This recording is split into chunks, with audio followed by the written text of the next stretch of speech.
要挡蓝队少爷的路。好像应该是打起来了。是光明大祭司赐福的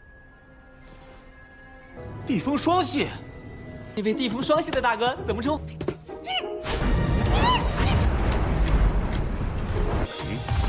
是学院的6级。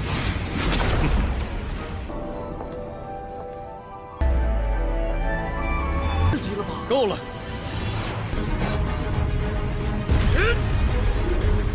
碎裂之时。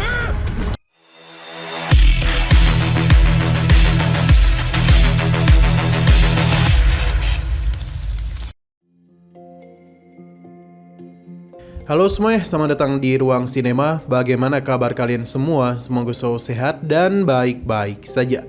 Pada hari ini kita akan kembali melanjutkan series Donghua Calling Dragon episode ketiga.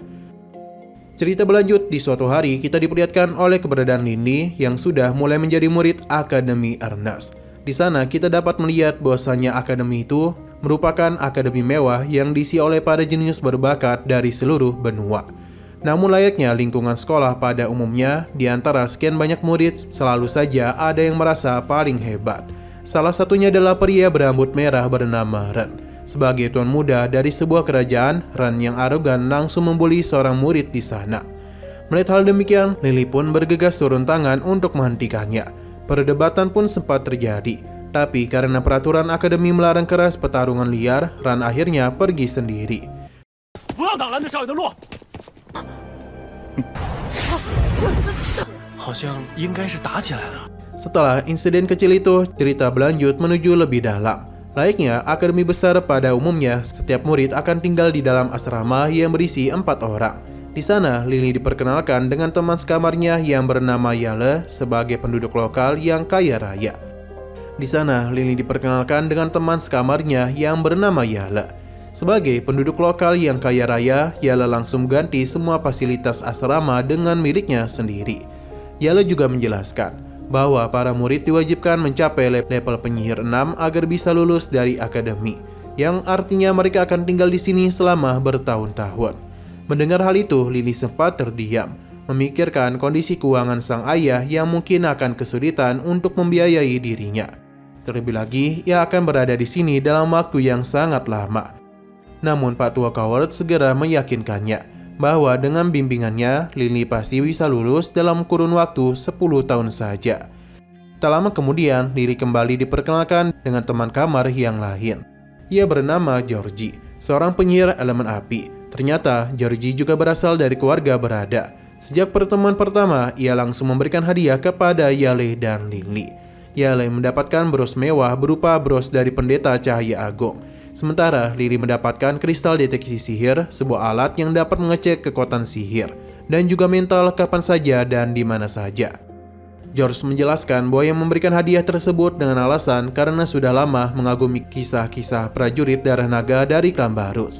Dan ia juga mengaku kalau ia sudah mengetahui Lily sebagai penyihir ganda yang langka. Di momen serupa, ketika Lily sedang memegang kristal deteksi sihir itu, tiba-tiba saja kristal itu bereaksi dan menunjukkan elemen tanah dan angin yang dikuasai oleh Lily. Tak hanya itu saja, Coward juga tiba-tiba muncul dengan sangat gembira memberitahu kalau Lily sebentar lagi akan menerobos level menjadi ahli sihir level 2. Tak berselang lama, teman kamar terakhir pun akhirnya tiba bersama kakeknya. Ia bernama Reynold Dastan, satu-satunya penyihir elemen api jenius dari klan prajurit terkuat di kerajaan O'Brien. Terlihat Reynold tidaklah datang sendirian. Ia datang bersama kakaknya yang bernama Lomo, yang tampaknya mampu merasakan keberadaan Coward.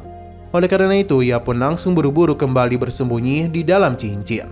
Ketika itu, di antara ketiga teman yang lain, Reynold adalah yang paling menghibur dengan kepribadiannya yang ceria dan penuh tawa. Selepas Lomo pergi, George pun tidak lupa memberikan hadiah pertemuan kepada Reynolds, berupa surat kilat kerajaan yang memungkinkan dia mengirim pesan dengan kecepatan luar biasa. Di waktu yang sama, ketika Yale sudah menyiapkan pesta makan untuk merayakan kebersamaan mereka berempat, suasana justru langsung kacau, karena Bebe sudah lebih dahulu menyantap hidangan tersebut. Selain itu, Reynolds yang sangat tertarik dengan Bebe mencoba menangkapnya dengan berbagai sihir elemen api. 是光明大祭司赐福的地风双系。那位地符双系的大哥怎么称？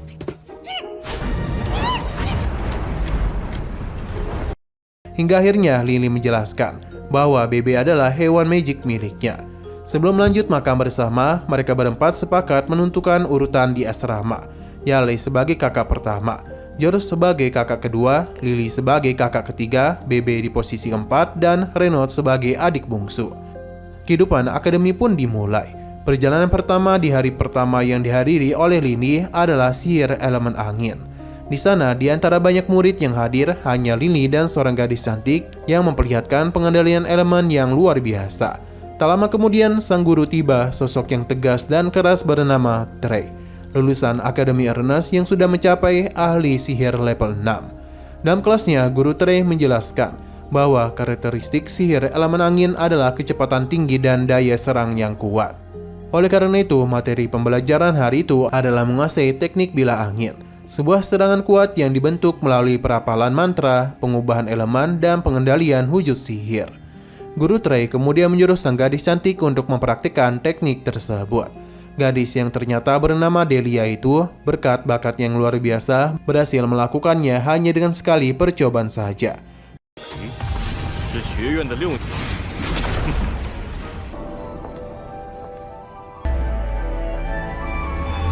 够了。 Namun keberhasilan itu justru membuat guru Trey mengenali Delia sebagai adik dari Dixie. Oleh karena itu, Delia terlihat ingin pamer di depan murid lain. Guru Trey yang memang tegas langsung memberikan teguran. Menurutnya, dunia sihir itu sangatlah luas dan tidak terbatas. Selain itu, Akademi Ernest sendiri secara rutin mengadakan turnamen antara angkatan setiap semester. Jika ingin memperlihatkan kekuatan, lakukanlah di turnamen, bukan di dalam kelasnya. Sesudah kelas berakhir, Lily memutuskan untuk berfokus pada elemen angin terlebih dahulu, agar dia itu bisa lulus secepat mungkin tanpa membebani sang ayah. Di halaman belakang akademi, bukannya mendapatkan arahan dari Pak Tua Coward, beliau yang ternyata sudah mengantuk justru hanya menyuruh Lily mengumpulkan batu koral. Di sanalah secara tidak sengaja Lily menyaksikan Delia yang sedang meluapkan kemarahannya. Ternyata Delia sangat tidak suka berlindung di balik nama kakaknya, yakni Dixie, yang dikenal cukup populer.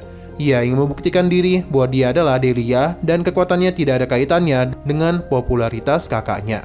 Mendengar hal demikian, Lily hanya berkata bahwa rasa hormat harus diperjuangkan sendiri, bukan diberikan dari orang lain. Jadi jika Delia tidak ingin terus-menerus dikaitkan dengan kakaknya, tinggal buktikan saja. Sejak hari itulah Lily menghabiskan waktunya untuk berlatih tanpa henti. Sesekali dia juga berkumpul bersama teman-teman asramanya. Tetapi fokusnya tetap satu, berlatih, dan berlatih, demi bisa lulus dari akademi secepat mungkin. Hingga akhirnya setelah 1 tahun berlalu, Lily resmi menjadi penyihir level 2. Tak jauh dari sana, guru Trey yang diam-diam mengamati perkembangannya pun tidak menyangka dengan cepatnya kultivasi Lily. Beliau bahkan menyebut Lily sebagai seorang jenius sejati.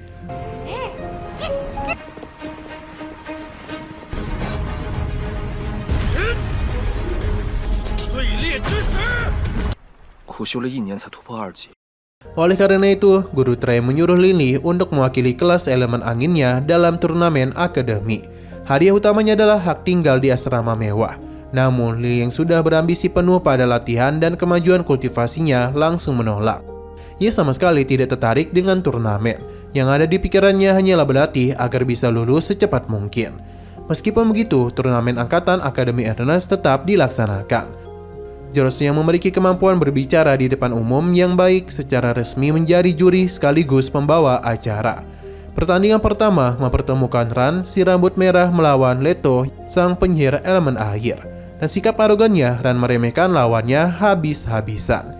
Hal tersebut membuat Yale sangat kesal. Meskipun keduanya tidak bisa berbuat banyak, mengingat Ran memang sudah berada di level penyihir 2.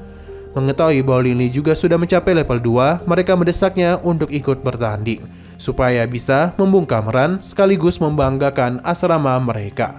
Akan tetapi, Lily tetap menolak. Ia bahkan langsung meninggalkan arena turnamen untuk kembali berlatih dan segera mencapai level ketiga, untuk bisa membuktikan bahwa ia memang berbeda dari kebanyakan murid lainnya. 水系来拖，道长，不自量力，这家伙看起来有2级的实力。你去参加年级赛？对年级赛真的没兴趣。全力修炼， Nah, sayang sekali lagi seru-serunya, episode ketiganya pun harus bersambung dulu. Namun sebelum kita akhiri, seperti biasa kita akan melihat preview bagian episode keempatnya. Kita diperlihatkan oleh Lily Barus yang terus berjuang dalam latihannya di bawah bimbingan Coward, di mana kini Lily sudah menuju ke ahli sihir. Ahli sihir level ketiga. Sementara itu di arena turnamen, terlihat pertandingan final antara Renault melawan Ran. Dalam pertandingan itu, kali ini terjadi dengan sangat sengit, di mana Renault sempat membuat Ran tertekan dan membungkuk di hadapan Renault. Namun di saat yang bersamaan, secara tiba-tiba Ran bermain licik dengan menyerang Renault secara tiba-tiba, sambil berkata kalau dirinya adalah seorang ahli sihir level ketiga. 欢迎各位老师和同学。12级的2强，请大家级。刚才发生了什么？兰德同学准备认输了吗？ Oke, sekian dulu pada video kali ini. Untuk video selanjutnya akan segera hadir. Jadi bagi kalian yang mengikuti series ini, langsung saja klik subscribe dan aktifkan loncengnya. Terima kasih yang sudah menonton video sampai habis. Jika kalian suka pada video ini, klik like dan share ke teman-teman kalian tentang channel ini. Dan ditunggu aja kelanjutannya. Oke, sampai jumpa di video selanjutnya.